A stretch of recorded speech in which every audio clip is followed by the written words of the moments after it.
You're on mute.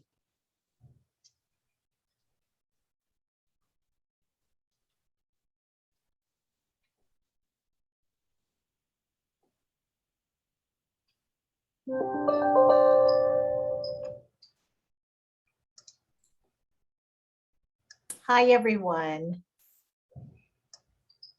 Good afternoon, and thank you for joining us today for our September virtual Rebel Recharge lecture season.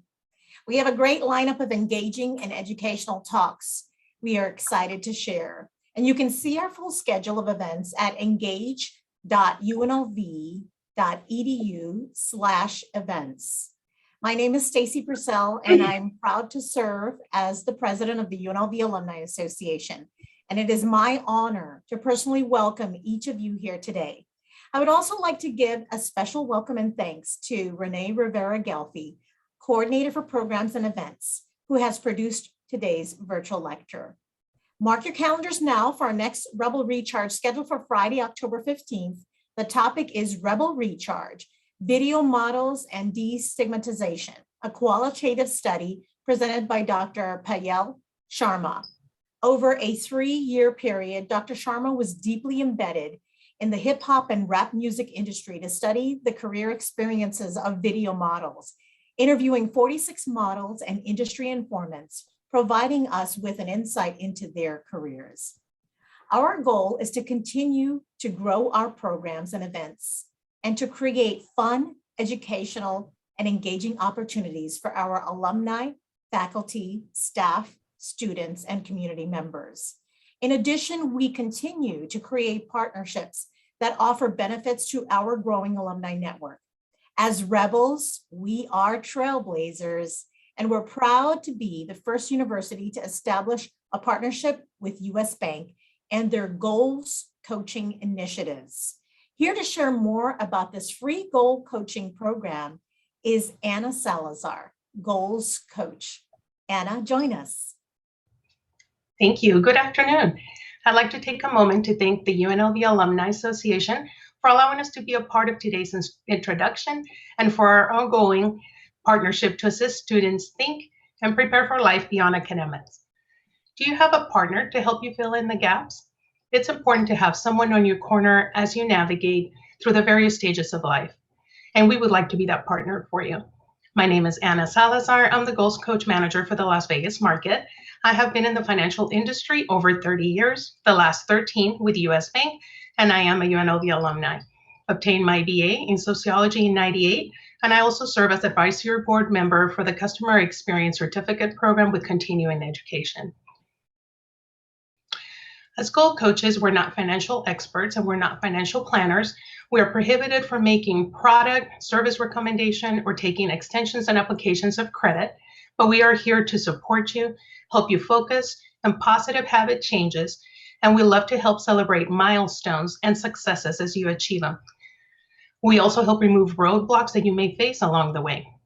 All sessions are confidential, and in a session, your coach will help you think about your future, where you want to see yourself down the line. They will guide you through self-discovery to understand your why and the purpose of your motivation in life. We help you set an achievable action plan, and we will stay with you along the way to help you stay motivated and continuing to move forward. I'll give you all a few moments to pull out your phones and scan the QR code that you see. That's the easiest way to book a session. We can do virtual sessions or in person. On our last slide, you can see our coaches.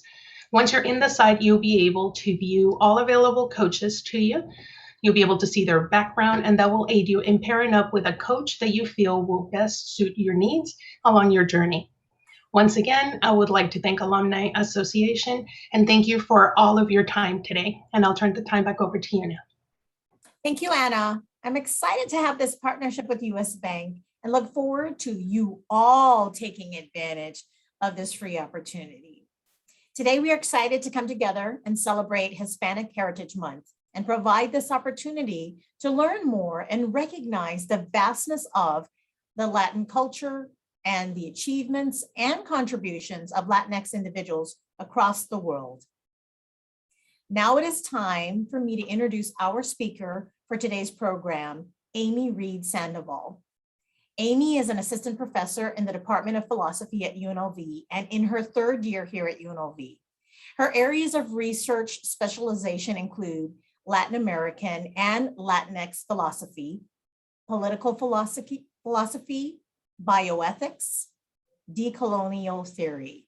She is the author of Socially Undocumented Identity and Immigration Justice, and the founder of the Philosophy for Children in the Borderlands program at the US-Mexico border. Amy is now working with students to develop Philosophy for Children's programs for the Las Vegas community in collaboration with Paradise Elementary School. We are thrilled to have Assistant Professor Reed-Sandoval with us today to share her research and perspectives for engaging Nahuatl, Aztec philosophy in uncertain times. Please join me in welcoming Amy Reed-Sandoval. Thank you very much for the wonderful introduction, and thanks to those who have turned up for a lunch hour discussion of Aztec Nahuatl philosophy. It's an uncharacteristically kind of rainy, cloudy day here in Las Vegas. And so that's kind of a nice feature for us. And so normally I would say, thank you for spending your sunny day with us, but thank you for spending this rather cloudy day with us when I'm sure you would love to also kind of be outside enjoying yourselves. So again, my talk is entitled Engaging Nahuatl or Aztec Philosophy in Uncertain Times. And let me go ahead and set my timer. What I aim to do for this Rebel Recharge session, well, let me say what I don't aim to do. I'm not going to try to convince you of any kind of new grandiose philosophical claims about Aztec or Nahuatl philosophy. Rather, I hope to get you excited about this material. And I hope to show that in engaging Nahuatl Aztec philosophy in these uncertain times can be meaningful and perhaps even useful and illuminating to us, those who don't kind of identify with this tradition in a personal, intimate way, and I include myself in that category.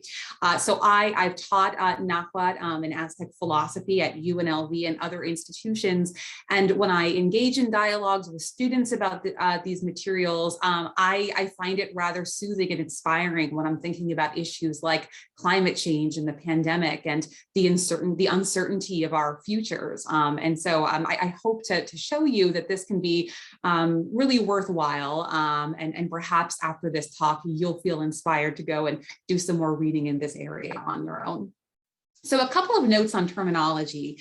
When I say Aztec philosophy, I'm referring to philosophical ideas embraced by many Nahuas of the Aztec or the Mexica Empire. But when I talk about Nahuatl philosophy, I'm talking about philosophical ideas embraced, forgive the typo, by Nahuas who may or may not have been part of the Aztec Empire, including contemporary Nahuatls. And so I'll frequently use the term Aztec for reasons that will become clear over the course of this presentation. But I want to make clear that these philosophical ideas are not strictly those of the Aztec or the Mexica Empire.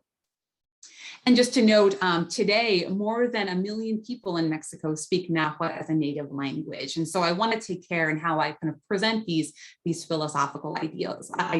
So I wanted to ask if we could do a show of hands, also virtual, of course, kind of the hand symbol would also be acceptable here. How many of you have had some exposure to Aztec philosophy? And Renee, maybe you have a better visibility here. Okay, so I see.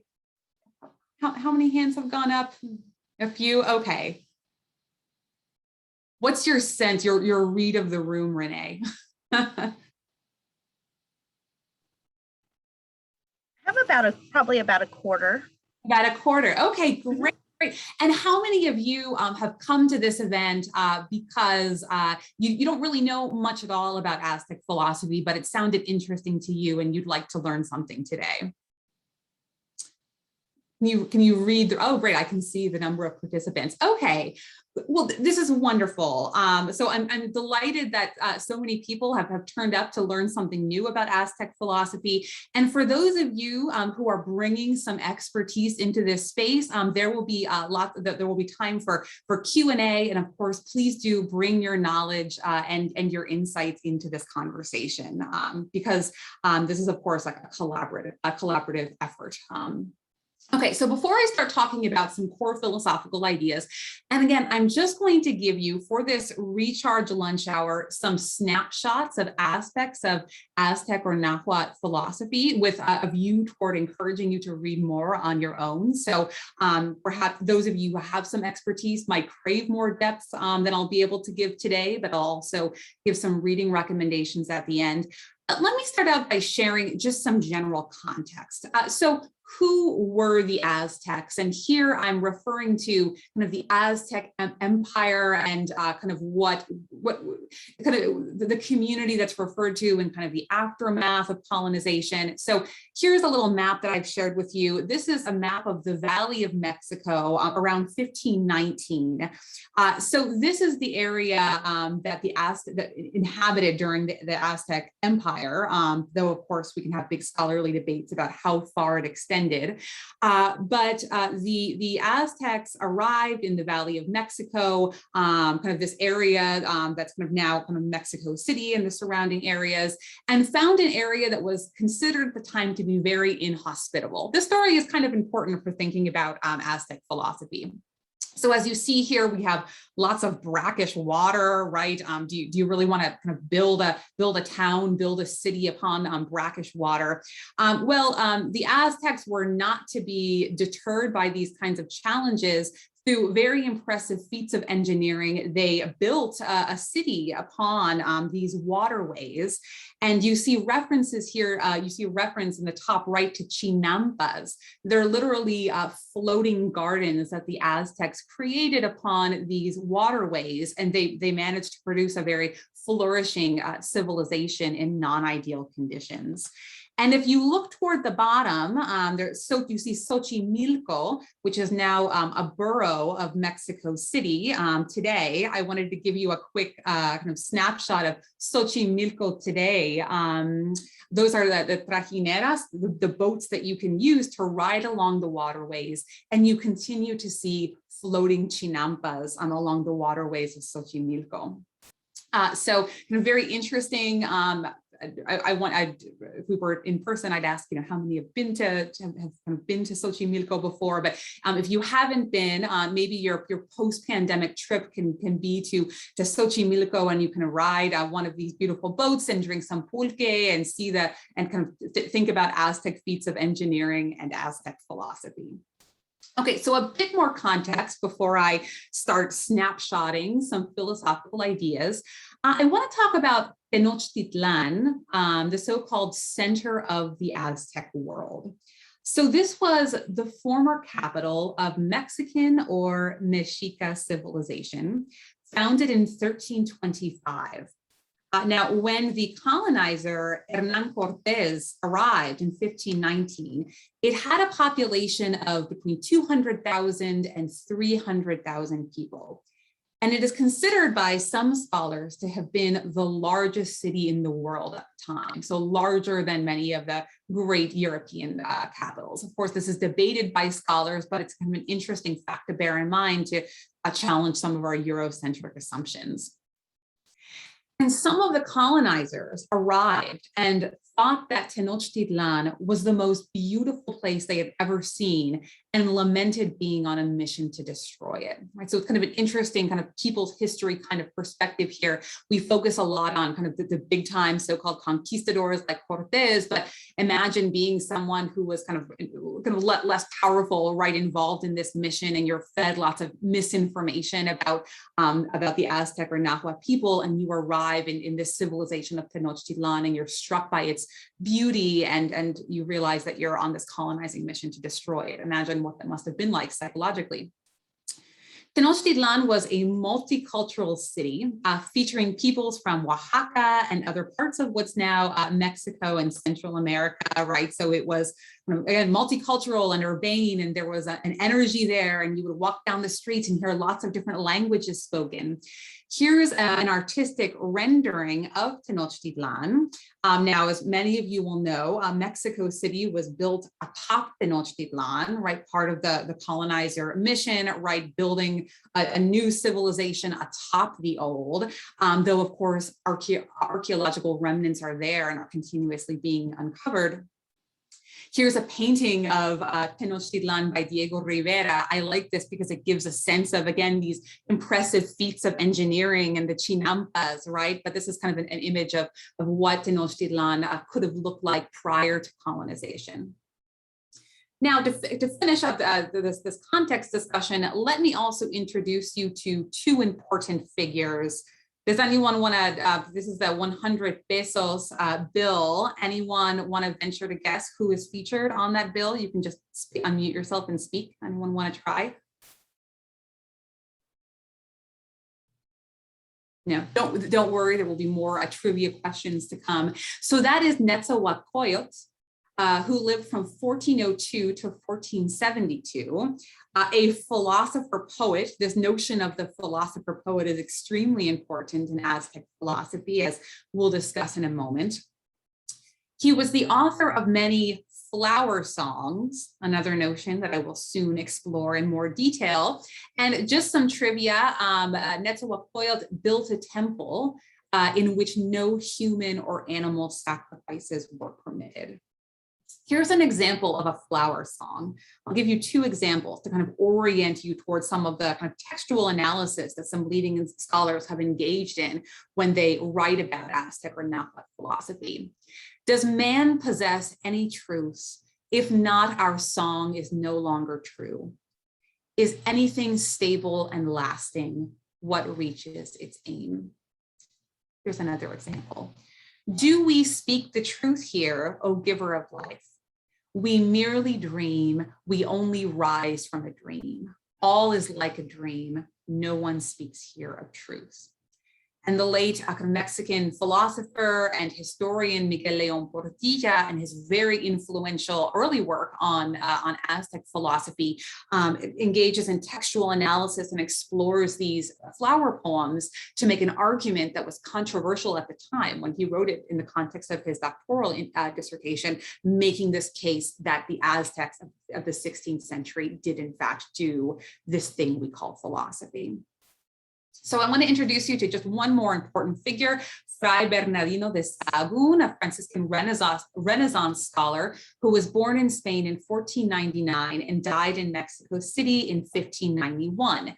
Now, Sahagún learned Nahuatl, and he created the Historia General de las Cosas de Nueva España, which was intended to be an encyclopedia of all things Aztec or Nahuatl, and in fact contains many of the flower songs that are known and studied today, philosophically and otherwise.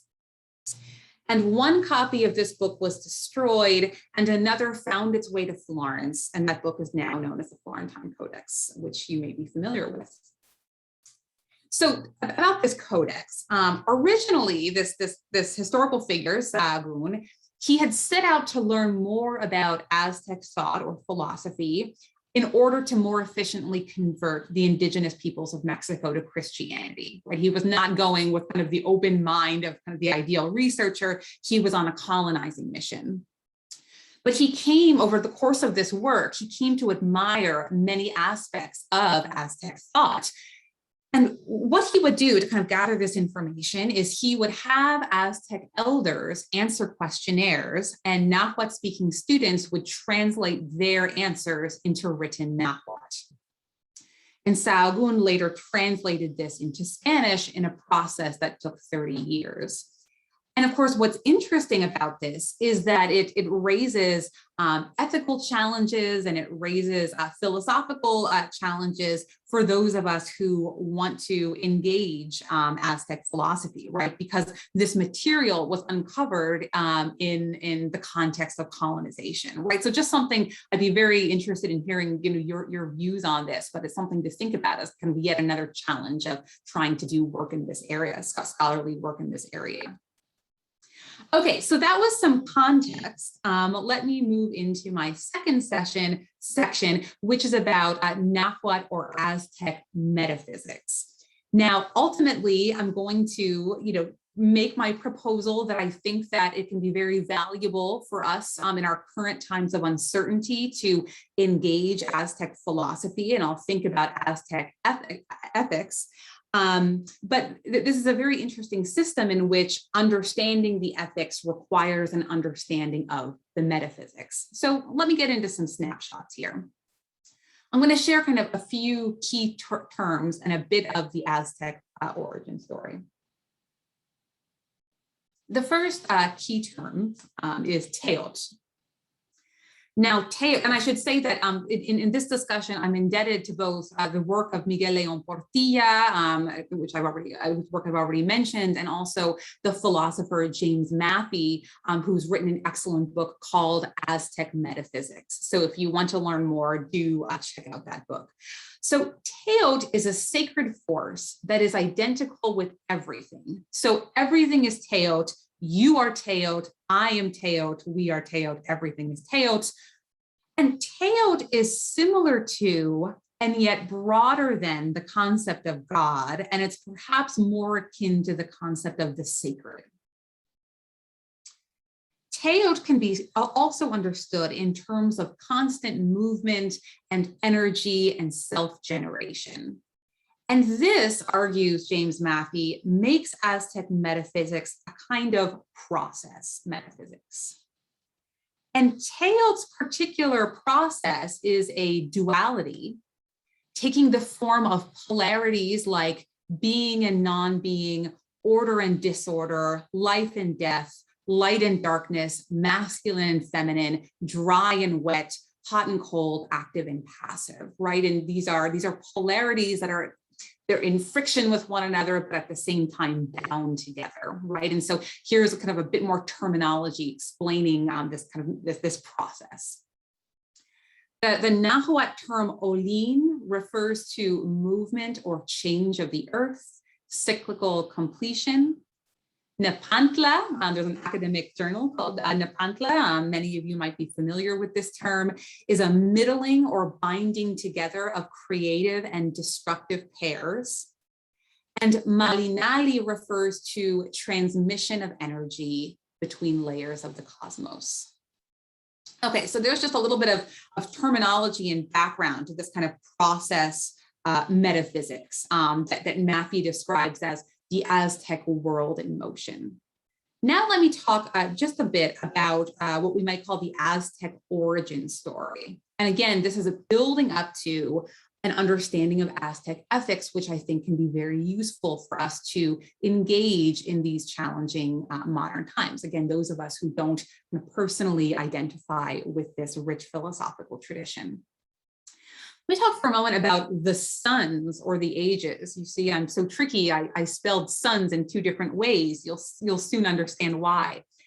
So let me just bear with me as I take you through some nuts and bolts of the complicated and beautiful Aztec origin story. So Ometeotl, the fundamental god of duality, who lives at the highest level of the heavens and is both male and female, considered a husband and wife duo, gave birth to 4 sons. Tlatlauqui Tezcatlipoca was one of the sons, identified with the east, the cardinal direction east, and the color red. Yayauqui Tezcatlipoca is identified with the region of the dead and the color black. Quetzalcoatl is identified with the west and the night and the wind. And finally, Huitzilopochtli is identified with the south and the left of the sun, right? So these are the 4 sons. And the idea is that the four suns created everything on Earth. Ometeotl actually ends up playing a kind of marginal role in kind of subsequent Aztec philosophy, but that wasn't because Ometeotl isn't important. Rather, the idea was that it's harder to know Ometeotl, as we'll talk about in just a moment. And these four suns also represent the elements of earth, wind, water, and fire. And Ometeotl observes from both the heavens and the navel of the earth. And just kind of FYI, for those who are interested in Native American and indigenous thought more broadly, here we have a depiction of what's sometimes called the four directions or the six directions. You have the brothers representing the four directions, and then you have Ometeotl observing in both the heavens and the navel of the earth, making this six directions. And here's just a bit of an artistic kind of rendering of the four brothers. Somewhat confusingly, they're often referred to by different names in different contexts. Okay, bear with me a bit more as I continue down the path of this origin story. So the suns from their different regions or directions are in a constant state of struggle for supremacy, right? These pesky suns, they're just always battling because they want to be kind of the top sun in the universe. And so historically, in terms of time, the different ages that we experience are dominated by different suns. So, right, one sun will emerge victorious for one age, and then eventually kind of their dominion is destroyed by another sun, and then you have another age that comes about led by a different sun, right? But the idea here is that in this Aztec world in motion, all of these ages will inevitably end up in destruction. And the Aztec believed, and some Nahuatl may still believe, that we are currently in the fifth sun or the fifth age. You may have heard of this before, those of you who are somewhat familiar with Aztec philosophy. But the belief is and was that this age will eventually end. As Leon Portilla quotes, there will be earthquakes and hunger, and then our end shall come. And so thus the Aztec, particularly kind of thinking about kind of pre-colonization and also post-colonization and kind of the philosophical ideas that emerged in the 16th century, took it as their spiritual and philosophical, political and imperial mission to preserve the fifth age as long as possible.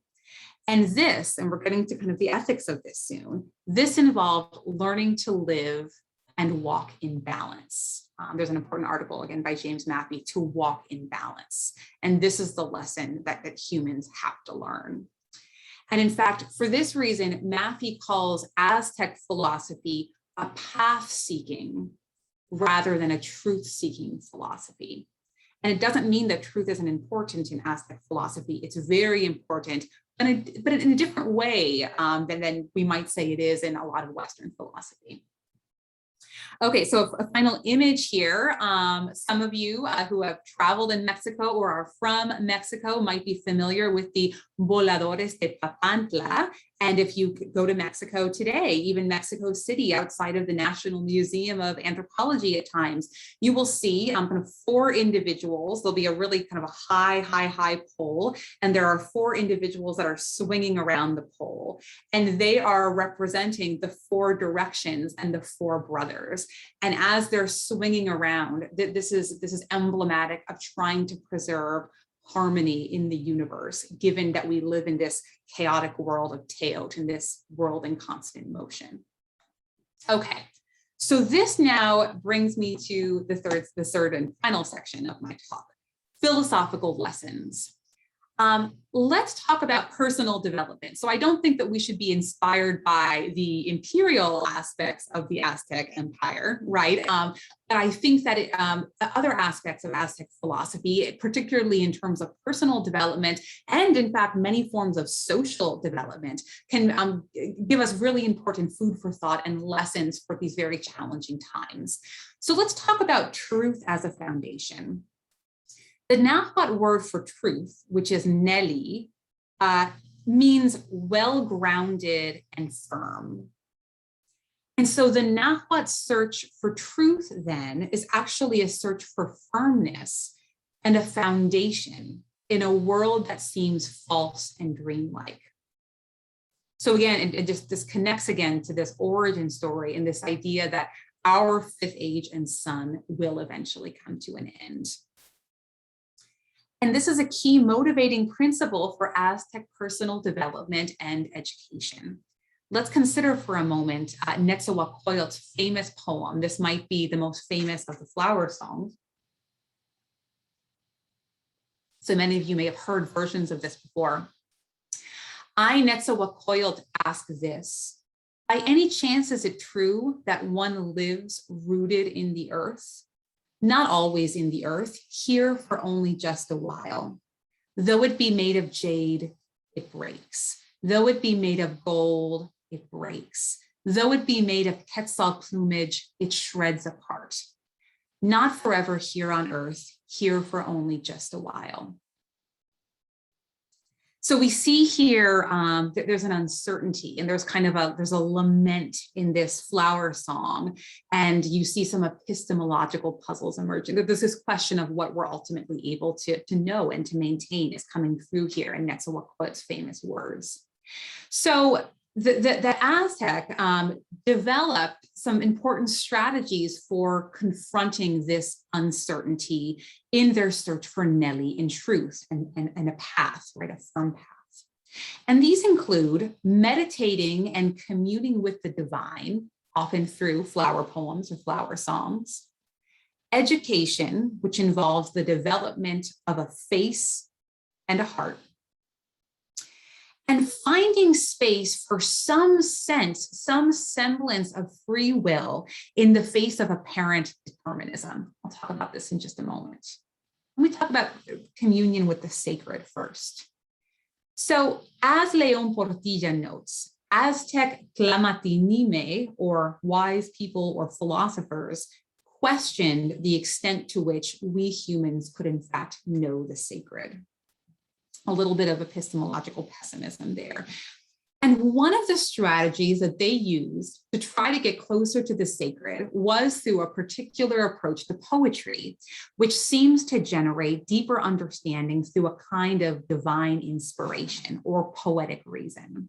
And let me just say quickly about poetic reason. I'm just being mindful of my time here. Poetic reason is kind of a popular notion in more contemporary Latin American philosophy as well. And so, for example, the Spanish philosopher Maria Zambrano, who lived in exile in Latin America following the Spanish Civil War, she philosophized about poetic reason. The contemporary Mexican Uruguayan philosopher Carlos Pereira also uses this notion. And so it's just in Vasconcelos, Gloria, and Saldúa, you see a lot of leading figures kind of embracing this notion in different ways. And so León Portilla, in exploring poetic reason and divine inspiration, he talks about difrasismo, which is a linguistic tendency of the Nahuatl language that entails expressing a single idea by means of two different words that are placed next to each other, creating a sort of metaphor. So, for example, we've seen that poetry is described as flower song. So in Nahuatl, poetry is flower and song. Let me give you a few more examples. So beauty in Nahuatl is jade and fine plumes. A town is water and hill. A secret in the bag and in the box. Wisdom is black and red ink. And Nahuatl priests believe that poetry brings us as close as we can to truth and to grounding or foundation on earth. If you'd like, maybe you can try to kind of come up with your own difrasismo. Think of an object and try and kind of bring kind of two different words to describe that object that are different from one another and put them together. If you want to try it, you can share during the Q&A. And of course, at the same time, poetry has a dreamy, metaphorical, and mysterious quality that hints of the divine. Okay, so this is one strategy for achieving some sense of balance in the face of uncertainty. Now let's talk about education, or developing a face and a heart. According to Aztec philosophy, we are born both faceless and formless, and thus without any truth or foundation. And the job of our educators, like our parents and teachers, and particularly philosophers, is to help us form a face. At the same time, fake wise people make us lose our faces and, in consequence, our foundations and our truth. So the term face here is metaphorical. It's the ego and the self. And when we lose truth, we in fact lose our very selves and our very foundations. And I want to read with you. So Leon Portilla, again, his influential argument that the 16th century Aztec did philosophy, he extracts from the Florentine Codex kind of a missive from Aztec philosophers in which they're expressing their hatred of fake philosophers, the amo quali tlamatini. Amo means no, quali means good, tlamatini means philosopher. So you could also translate this as kind of not good philosophers. Here's what they have to say. The false wise man, like an ignorant physician, a man without understanding, claims to know about God. He has his own traditions and keeps them secretly. He is a boaster, vanity is his. He makes things complicated, he brags and exaggerates. He is a river, a rocky hill, a dangerous man. A lover of darkness and corners, a mysterious wizard, a magician, a witch doctor, a public thief, he takes things. A sorcerer, a destroyer of faces, he leads the people astray. He causes others to lose their faces. He hides things, he makes them difficult. He entangles them with difficulties, he destroys them. He causes the people to perish. He mysteriously puts an end to everything. So one detects a little bit of scorn there, right, towards the fake philosophers, right? And so, so the Aztec caution us to be wary of such figures in society. Okay, to finish up this brief snapshot of the Aztec approach to education, remember, it's about developing a face and a heart. So we talked about the importance of the face, but the heart is that which searches for the self. It's a longing and a dynamism. And they argued, and may continue to argue, that we have to be careful to control our heart's longing, because if we give our heart to everything, we lose ourselves. And wise people are supposed to maintain some kind of longing in their hearts. And together, the dual images of the face and the heart represent the Mexica conception of the human personality. And just a couple of notes about education in 16th century Aztec society and before. Education started at home, but there was universal education for children of all genders. There was some kind of hierarchy and elitism in that system of education, but kind of even non-nobles had some form of access to the highest institutions of education. Okay, and lastly, let me just speak for a moment about this notion of finding space for free will in the face of an apparent determinism. Remember, the idea here is that our fifth age is going to end in destruction. That's going to happen regardless of what we do.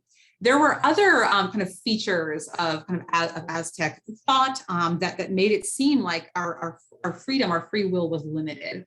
I'll talk about just one of them. So Aztec astrology indicates that one's destiny is influenced to some extent by the day on which one is born. So the Nahuatl Tlamatinime, or wise people, were trained to interpret Aztec calendars to help people understand the significance of their birthday. So you might go there hoping for good news, but end up having a bad birthday and feeling kind of bummed out about that. However, even if you are condemned to have a bad birthday or lucky to have a good one, you still have freedom to take action to influence your own fate. So people with bad birthdays can still have good lives if they work for it. And people who were fortunate enough to be born with good birthdays can squander their fortune. So here, once again, you have another example of ways in which people can create a path for themselves despite adverse circumstances. Okay, so So to kind of wrap this up a little bit and leave time for discussion, I love teaching Latin American philosophy. I love my unit on Aztec Nahuatl philosophy. And just increasingly over time, I've again found it soothing and inspirational to read this stuff in light of present circumstances. Again, the pandemic, climate change, political instability.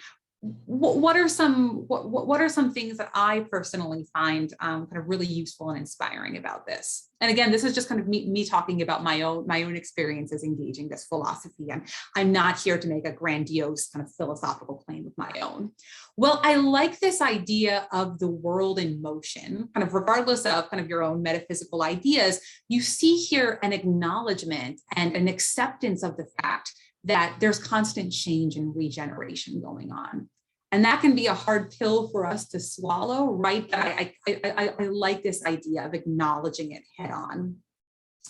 This idea we find of forging a path for oneself in the midst of uncertainty and inevitable destruction. And you see this in terms of actions taken to preserve the fifth age, some of which are kind of beautiful, like the Voladores de Papantla. Obviously, we have a separate discussion of the activities of the Aztec Empire, but also on a personal level, this idea that we can and should find a good path for ourselves, or try to in the face of uncertainty. As a philosopher, of course, I appreciate all of this work that's being done to get as close as possible to truth, even when truth seems elusive. The creation of poetry and art as part of this process, and kind of the attachment of political and philosophical significance to this, I find deeply inspiring. Investing in education to help people develop faces and hearts. Embracing life's challenges and refusing to squander one's good fortune. Of course, being wary of fake wise people who will make you lose your face. That seems like a very valuable lesson for us to take on in present times. Okay, so just to end, I have just a few recommendations for further reading if you want to take kind of a photo of this. Of course, this is a Pandora's box. There is so much out there, but I have both the book that I've been referring to by Miguel León Portilla, one of many, many books that he's written on the subject. I have a reference to James Matthey's book, another book and an influential article by the philosopher Alejandro Santana. And I want to draw your attention to one book authored by a UNLV history professor, Miriam Melton Villanueva, The Aztecs at Independence, Nahuatl Culture Makers in Central Mexico, 1799 to 1832. So if you're a student at UNLV and you're excited about this, a great resource for you to check out. And lastly, Aplazo Kamati, gracias and thank you. And I look forward to questions or comments or kind of expertise that you would like to bring into this space. Thank you.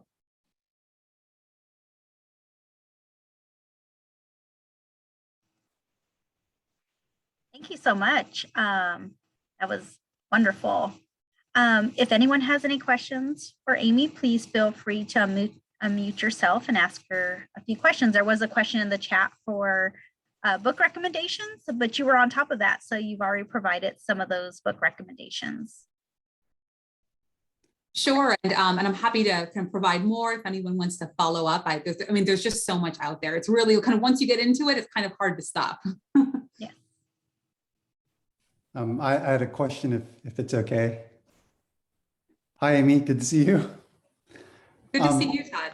I had a question about virtues. If there are any specific virtues that, well, first of all, I just want to say that the whole way in which the face is understood was really interesting, but I guess I had a question about that, but I think I want to go with the question about virtues. If there's any kind of virtues which relate to making your own face, as it were, or to put that awkwardly, anything that might correspond to, or that might be relevant to what we're facing today as well. Thank you. Yes, I love this idea of thinking about Aztec philosophy specifically in terms of virtues. And actually, in my readings, I haven't yet seen the problem put precisely in this way. And I think it's a really interesting question. I know that Matthew is working on Aztec ethics, right? Kind of based on kind of just kind of freestyling here. Certainly epistemic humility seems to be an important virtue, right? You don't want to turn into the much scorned fake wise person. Kind of truth, despite the fact that this is described as a path-seeking philosophy, I think that that kind of striving for truth, or kind of the virtue that, what virtue do you think would be associated, Todd, with striving for truth? I can only think in an ancient Greek kind of context, and I actually can't. I mean, it would just be generally the different forms of wisdom. I mean, Aristotle opens up his, I think it's the metaphysics, where he talks about we naturally aim towards the truth. And I think that would definitely be the intellectual virtue of Sophia, whereas phronesis would be the practical wisdom that has to do with ethics. I was just curious because, I mean, especially since the fifth age is going to end, you know, a pessimist or a skeptic would say, well, this is all just fiction then, because why don't we just, why should we endorse this kind of philosophy? It seems like we'd have a much more selfish kind of philosophy.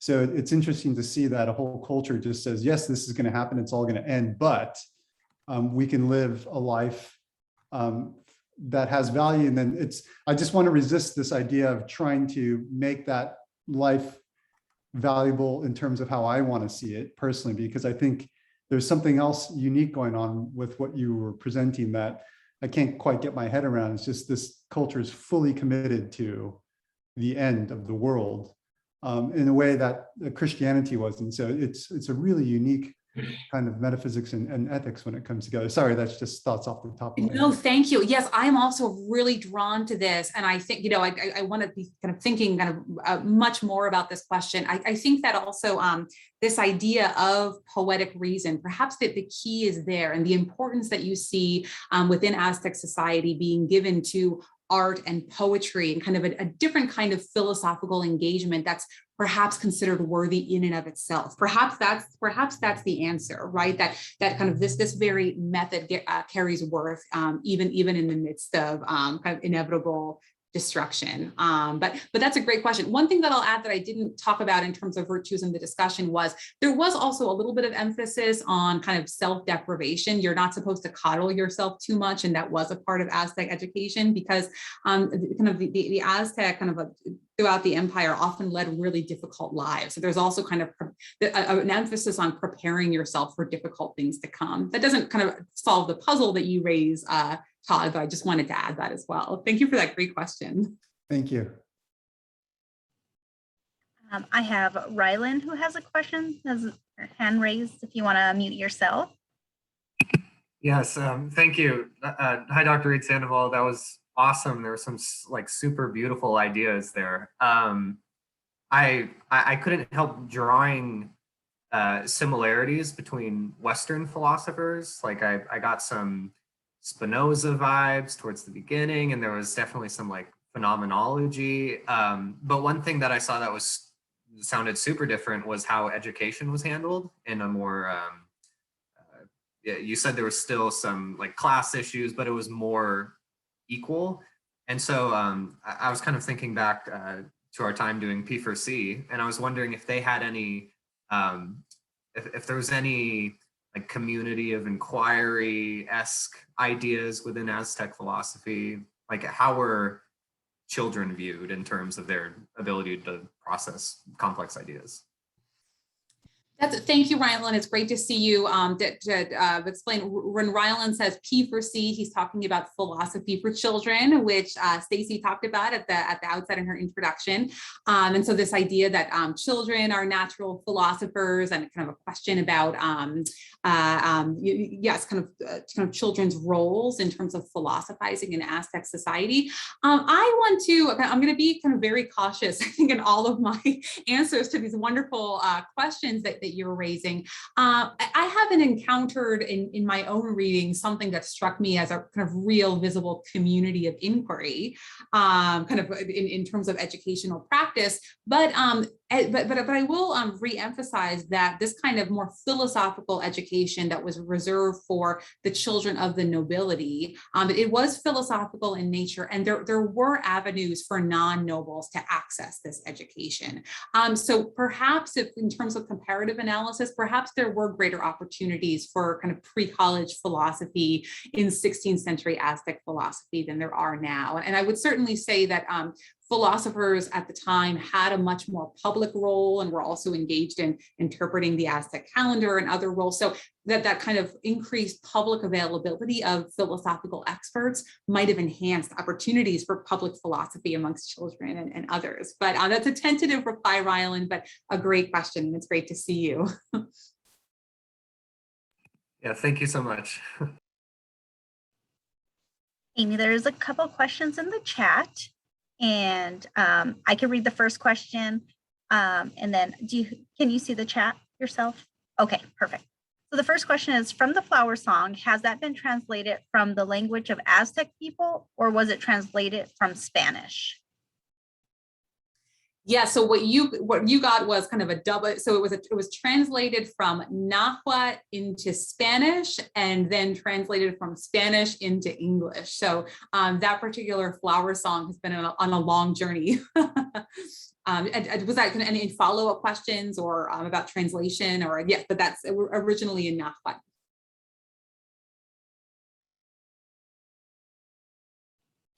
There's also a question from Dave Morris. I'm not going to try to pronounce some of these words. So David, if you wanted to, David, did you want to ask your question?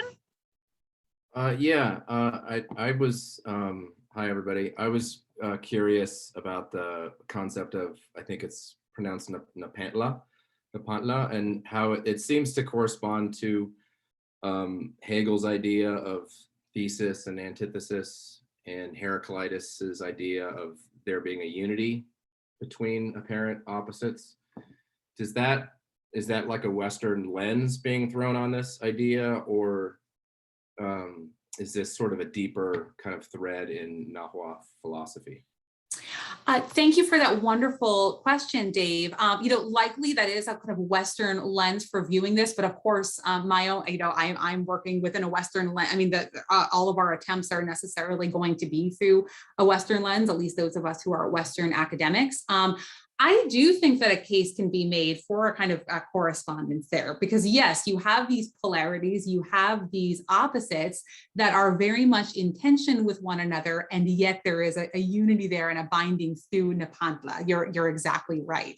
And so it's fascinating, and I think it can be very illuminating to draw out these connections. And often, philosophers who are writing on Aztec philosophy for Western audiences will make use of such figures, including Spinoza is an important point of comparison as well, to get back to Rylan's question. Does that kind of, so I think that that's a really rich area of inquiry, and I'm inclined to say yes, that we can perhaps see a correspondence there, and that it can be useful to try and kind of draw that out. Yeah, that's wonderful. I noticed that same tension in a book called The Tao of Physics, that draws connections between Eastern philosophy and modern high energy physics ideas. And so it seems like it seems to be a concept that transcends almost every cultural barrier that I've encountered, which seems, I just had never seen any Western hemispheric philosophies that addressed it. Thank you. Thank you. That's really interesting. Thank you, Dave. Thank you. And if I can, I saw that, I think that we may have, I got a direct question from a student, if I can raise it, asking, this kind of also connected also to Dave's question. So how has Aztec philosophy contributed to Western philosophy, continental or analytic, or if it has at all? And I think that this is an important question. The question of it making a contribution, it's tough, because this is, again, an area of philosophy that has been marginalized as a result of epistemic colonization, right? And so right now, this is in the United States, is an exciting time to be working in Aztec philosophy. There's a lot of buzz around this. But when León Portilla, when he wrote his decades ago, he wrote his dissertation on Aztec philosophy, which became a book.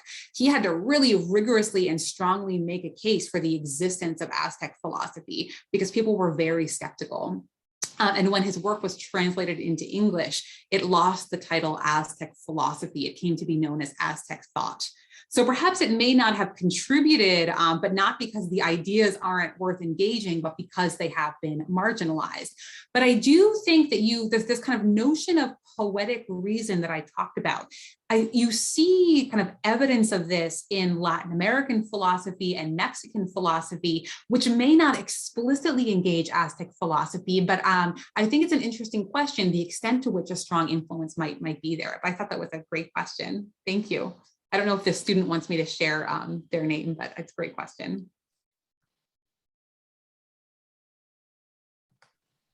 I sent you another question from Monique.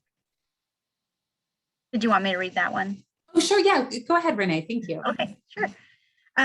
She was wondering the same thing, how this group might view today's COVID epidemic and recent droughts how it made them feel. Are they preparing for the end or doing rituals to try to prolong it? Thank you, Monique, for that question. I mean, this would be, I would be delighted to hear what folks in this space think about it, because, and this is again, kind of one of the many things that I appreciate about Aztec philosophy is the fact that it, reading it in this context today makes us ask ourselves these questions. Are we taking things like droughts and forest fires and climate change seriously? Are we really taking it seriously? Are we reevaluating our philosophical systems and our lifestyles with the kind of intensity of which which one sees evidence in engaging Aztec philosophy? I think that the answer is clearly no, right? And this is why I think, like, let's all get excited about Aztec philosophy and read it and learn from it, because taking it seriously, right? We might feel like we try to do what we can in terms of reading news articles and maybe some forms of activism, but the Aztec really point us toward very rigorous philosophical reevaluation. And that's what really seems to be called for. So thanks, Monique. I love that question. You can field, if you want to, Renee, field the questions for me. Sure, yeah. So we have a question from Megan. What about gender roles?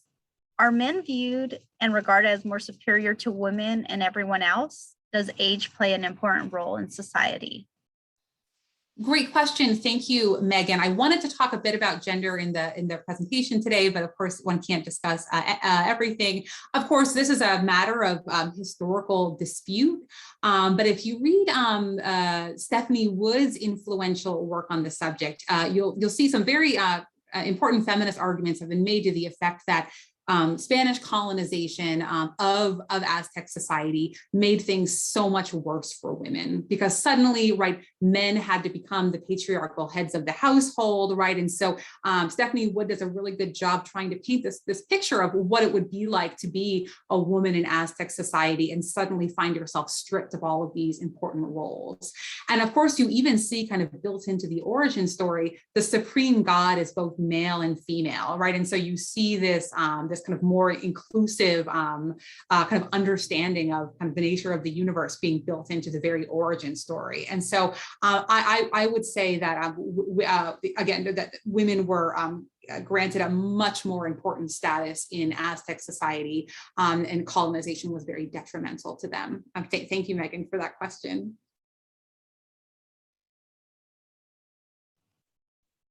I believe those are all the questions. There was a comment in there. But if anybody else has any questions, feel free to unmute yourself. We have a couple minutes and would love to hear your question. I have a question. Sure.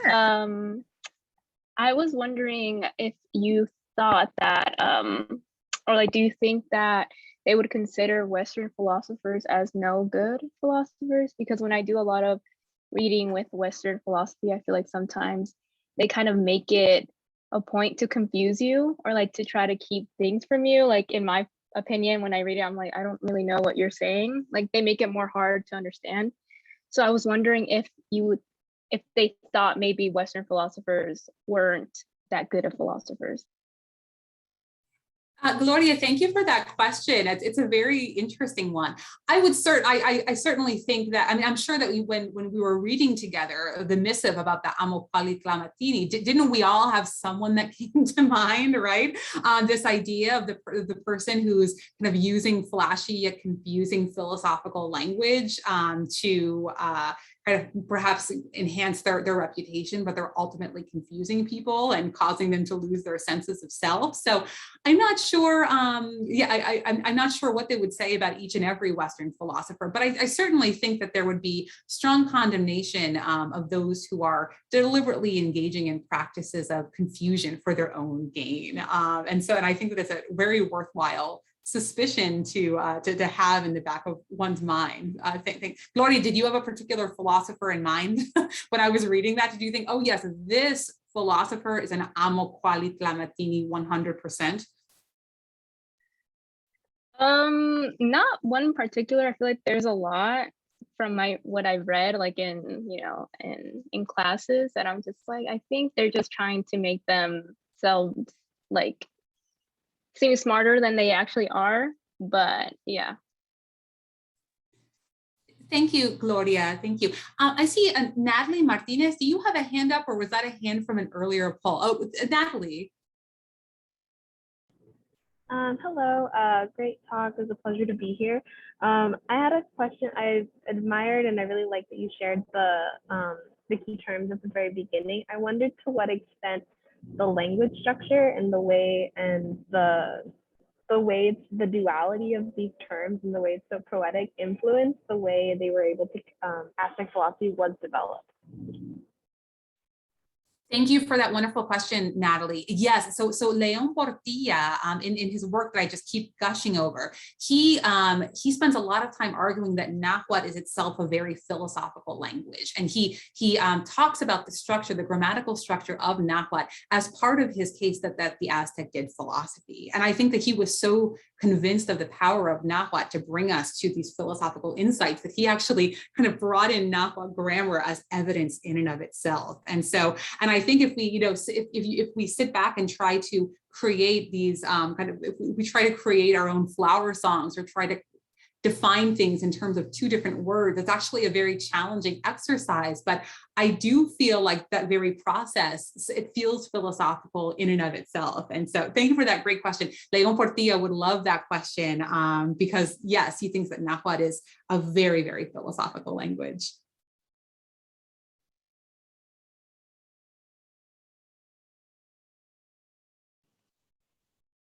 Right.